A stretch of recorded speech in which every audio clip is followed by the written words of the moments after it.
الحمد للہ رب العالمین والصلاة والسلام علی سید المرسلین نبینا محمد وعلی آلہ وصحبہ ومن تبعہم بإحسان الی یوم الدین اما بعد۔ آج سے جو احادیث ہم پڑھیں گے اور شرح کریں گے یہ متعلق ہے مسجد کی تعمیر، اس کے بنانے کی فضیلت، اس کے بنانے والے کی فضیلت، اور پھر مسجد کے مختلف احکام، مسائل، آداب، ان چیزوں کا اس میں ذکر ہوگا۔ حقیقت میں مسجد مسلمان اسلامی معاشرے کا ایک اہم حصہ ہے۔ اس کو اللہ کے شعائر میں سے کہا جاتا ہے، کیونکہ یہاں اللہ کا نام بلند ہوتا ہے، یہاں اللہ کا ذکر ہوتا ہے۔ نبی صلی اللہ علیہ وسلم نے خود فرمایا کہ مسجدیں اس لیے بنائی جاتی ہیں تاکہ یہاں قرآن کی تلاوت ہو، اللہ کا ذکر ہو، اس کی تسبیح و تحلیل ہو، اور اسی لیے اللہ رب العالمین نے مسجد کو اپنا گھر کہا۔ قرآن میں مسجد کو اللہ کی مسجد کہا گیا، وَأَنَّ الْمَسَاجِدَ لِلَّهِ فَلَا تَدْعُوا مَعَ اللَّهِ أَحَدًا، کہ مسجدیں یہ اللہ کے لیے ہیں۔ یعنی مسجد اگر کسی اور مقصد سے بنایا جائے تو پھر وہ مسجد نہیں ہوگی۔ اسی لیے منافقین نے نبی صلی اللہ علیہ وسلم کے خلاف پلاننگ کرنے کے لیے، چھپ کر پلاننگ کرنے کے لیے جو مسجد بنائی قباء میں، اس کو اللہ نے مسجد زرار کے نام سے کہا۔ اور جو قباء کی مسجد تھی اس کی تعریف کی، وہاں کے لوگوں کی تعریف کی۔ ان اول بیت وضع للناس، اللہ نے قرآن میں مسجد قباء کا ذکر کیا، وہاں کے مسجد والوں کا بھی ذکر کیا ہے کہ یہ لوگ پاک صاف رہنے والے ہیں اور اللہ ان کو پسند کرتا ہے۔ تو مسجد بنانا خود ایک بہت بڑی فضیلت کی چیز ہے، اور اس کے ساتھ ساتھ یہ ضروری ہے کہ مسجد کو آباد رکھا جائے۔ کیسے آباد رکھا جائے اس کا بھی حدیث میں ذکر ہے، اور اسی طرح جس طرح ہم اپنے گھر کو صاف ستھرا رکھتے ہیں، مسجد کو بھی صاف ستھرا رکھنے کا حکم دیا۔ یہاں تک آپ نے کہا کہ جب مسجد نبوی تھی سب وہاں اکٹھا ہو کر نماز پڑھ سکتے تھے، لیکن آپ نے یہ بھی کہا کہ اپنے اپنے محلوں میں بھی مسجدیں بناؤ۔ باب فضل من بنا مسجداً، اس آدمی کی فضیلت جس نے مسجد بنائی، یعنی مسجد بنانے کی فضیلت اپنی جگہ ہے، وہ آدمی کی فضیلت کہا۔ عن عثمان بن عفان رضی اللہ عنہ قال سمعت رسول اللہ صلی اللہ علیہ وسلم يقول من بنا للہ مسجدا بنا اللہ مثلہ فی الجنہ، متفق علیہ، بخاری مسلم کی حدیث ہے۔ حضرت عثمان بن عفان رضی اللہ عنہ تیسرے خلیفہ حضرت عثمان بن عفان رضی اللہ عنہ کی حدیث سے فرماتے ہیں کہ میں نے نبی کریم صلی اللہ علیہ وسلم کو فرماتے ہوئے سنا کہ جس نے اللہ کے لیے مسجد بنائی، اللہ اس کے لیے اسی کے مثل، یہ لفظ بہت صحیح حدیث میں نہیں ہے لیکن یہاں یہ لفظ کے ساتھ ہے کہ اللہ اس کے لیے اسی کے مثل جنت میں گھر بنائے گا۔ کہتے ہیں علامہ شوکانی کی یہ بہت بڑی فضیلت ہے، اللہ کی طرف سے خوشخبری ہے گویا اس آدمی کے لیے جو مسجد دنیا میں اللہ کے لیے، یعنی اللہ کی عبادت کے لیے مسجد بناتا ہے، اس کے لیے ایک بہت بڑی خوشخبری ہے۔ اور ایک حدیث میں یہ بھی ہے کہ اگر آدمی مسجد بنائے اللہ کے لیے، چاہے چھوٹی ہی سی مسجد ہے، تو اللہ رب العالمین اس کے لیے جنت میں گھر بنائے گا۔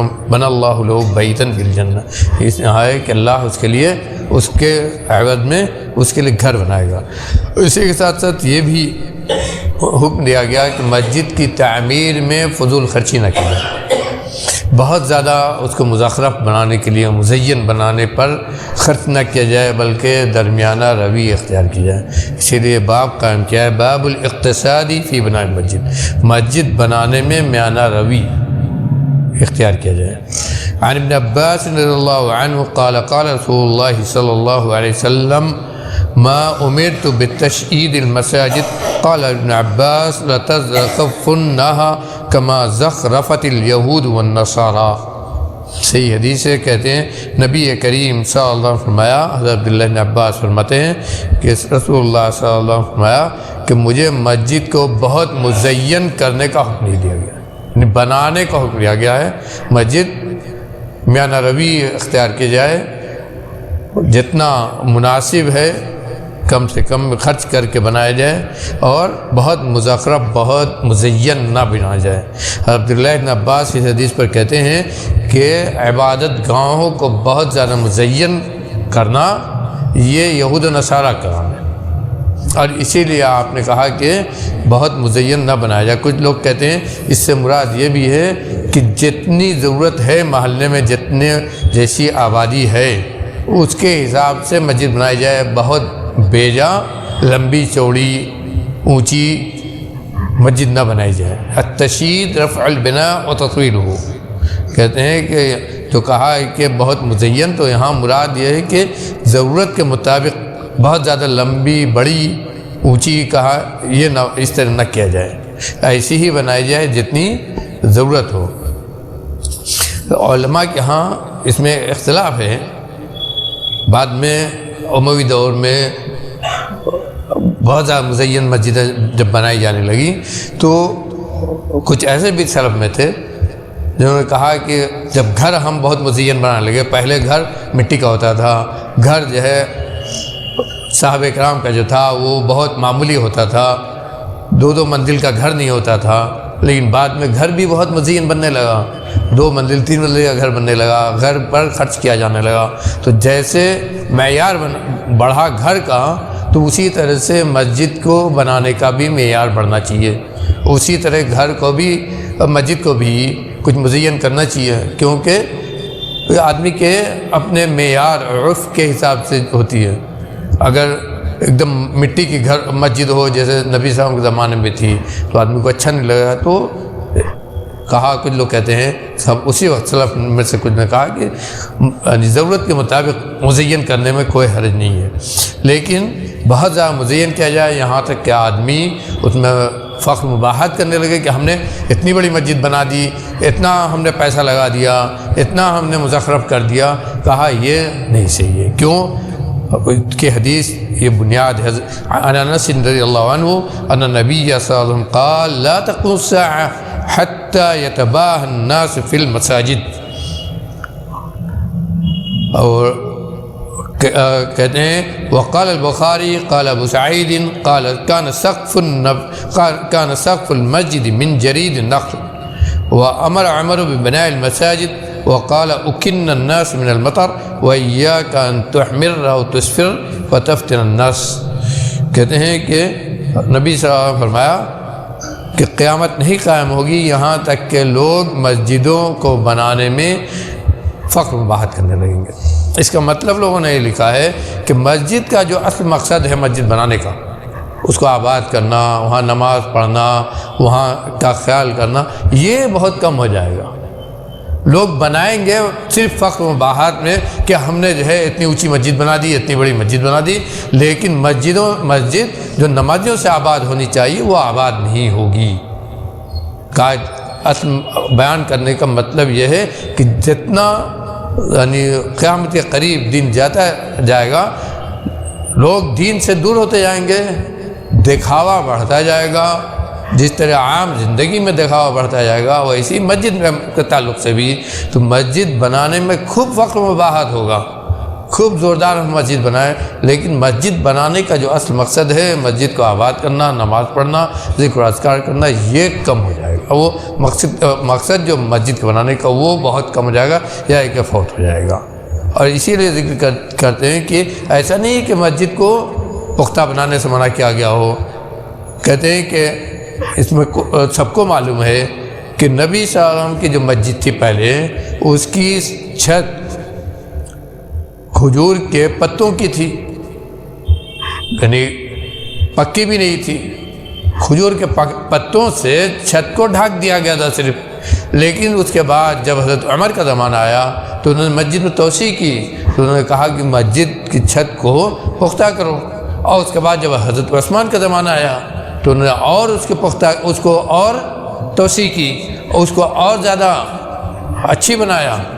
تو کہنے کا مقصد یہ ہے کہ ضرورت کے مطابق مسجد کو پختہ بنایا جائے، مسجد کو اچھی بنایا جائے، اس کی صفائی ستھرائی کی جائے، یہ اس میں کوئی حرج نہیں ہے۔ لیکن صرف فخر مباحات میں خوب بڑی ہم مسجد بنا دیں اور جو اصل مقصد ہے وہ فوت ہو، اس سے گویا منع کیا گیا۔ مسجد کے آداب میں سب سے پہلی چیز یہ ہے کہ مسجد جھاڑو لگایا جائے، صفائی کی جائے۔ جھاڑو صفائی یہ حقیقت میں اس کو بھی نیکی میں، صرف جو ہے جھاڑو لگانے والا ہے وہ جھاڑو کرے، ایسا نہیں۔ صفائی کا معاملہ مسجد کا یہ ہے کہ اس کو نیکیوں میں اس کا ذکر کیا گیا ہے، وہ کوئی بھی آدمی ہو۔ اور اسی لیے تاکید کی گئی حدیثوں میں کہ آدمی کہیں مسجد میں کوئی گندگی دیکھے تو خود ہی اس کی صفائی کر دے، اور یہاں تک کہ خود نبی کریم صلی اللہ علیہ وسلم دیکھتے تھے کسی چھوٹی سے چھوٹی گندگی کو آپ خود اپنے ہاتھ سے اس کو صاف کرتے تھے۔ باب کنسل مساجد و تطیبها و صیانتها من الروائح الکریہ، کہتے ہیں مسجد کو میں جھاڑو لگانا چاہیے، اس کو وہاں خوشبو لگانا چاہیے، اچھی صاف ستھری رکھنا چاہیے، اور بدبودار مکروہ بدبو سے پاک رکھنا چاہیے۔ صرف صفائی نہیں کہا کہ بدبو بھی وہاں نہ ہو کہ آنے والے کو کسی تکلیف ہو۔ اور اس میں آگے بیان کریں گے انشاءاللہ کہ کتنا زیادہ صفائی کرنے کو حکم دیا گیا ہے۔ ایک حدیث یہی پڑھ کے میں آج کا درس ختم کرتا ہوں، اس پر غور کیجئے کتنی تاکید ہے۔ عن انس رضی اللہ عنہ قال قال رسول اللہ صلی اللہ علیہ وسلم عرضت علی اجور امتی حتی القضاة یخرجها الرجل من المسجد وعرضت علی ذنوب امتی فلما ردم من اعظم من سورة من القرآن او آیت اوتیها الرجل ثم نسیها رواہ ابو داود۔ حضرت انس کہتے ہیں کہ نبی کریم صلی اللہ علیہ وسلم فرمایا کہ مجھ کو میرے اوپر میری امت کی نیکیوں کو پیش کیا گیا، مجھے میری امت کی نیکیاں دکھائے گی، بتائے گی کہ امت کی نیکیاں ہیں۔ تو کہا اس میں نیکیوں میں وہ کنکڑ ہٹانا بھی تھا جو کسی نے مسجد میں دیکھا اور ہٹا دیا۔ کہا کوئی کنکڑ کوئی لکڑی کا ٹکڑا بھی آدمی نے مسجد میں کہیں دیکھا، اس کو ہٹا دیا، کہا یہ آدمی کی نیکی میں لکھا ہوا تھا۔ تو غور کی یہ کسی کے ساتھ خاص نہیں ہوا، کسی کے ساتھ نہیں خاص ہوا، کسی نے کہیں بھی مسجد میں کوئی چیز دیکھا اس کو ہٹایا تو وہ نیکی میں لکھا جاتا ہے۔ اور کہا کہ میرے اوپر میری امت کے گناہ جو پیش کیے گئے اس میں بڑے گناہوں میں سے یہ تھا کہ آدمی کو قرآن کی کوئی سورہ یا آیت یاد ہو، اللہ نے اس کو یاد کرا دیا ہو اور وہ اس پر دھیان نہ دے، اس کو بھول جائے، اس کو بھلا دے۔ اور ایک دوسری روایت میں ہے کہ آپ نے کہا کہ مجھ کو گناہوں میں یہ دکھایا گیا کہ آدمی نے مسجد کے اندر ناک کی ریٹ دیکھا اور اس کو ایسے ہی چھوڑ دیا ہے، کوئی چھوٹی گندگی دیکھا مسجد میں اور اس کو صاف نہیں کیا، اس کو نہیں ہٹایا، اس کو ایسے ہی نگلیکٹ کر گیا۔ کہا کہ یہ بھی مجھے اپنی امت کے گناہوں میں سے دکھایا گیا۔ اس سے اندازہ لگا سکتے ہیں کہ مسجد کی صفائی کی کتنی اہمیت ہے۔ اللہ تعالیٰ ہمیں حدیث کو پڑھنے، سمجھنے، اس پر عمل کرنے کی توفیق عطا فرمائے۔ صلی اللہ علیہ خیر خلقہ محمد و آلہ و صحبہ۔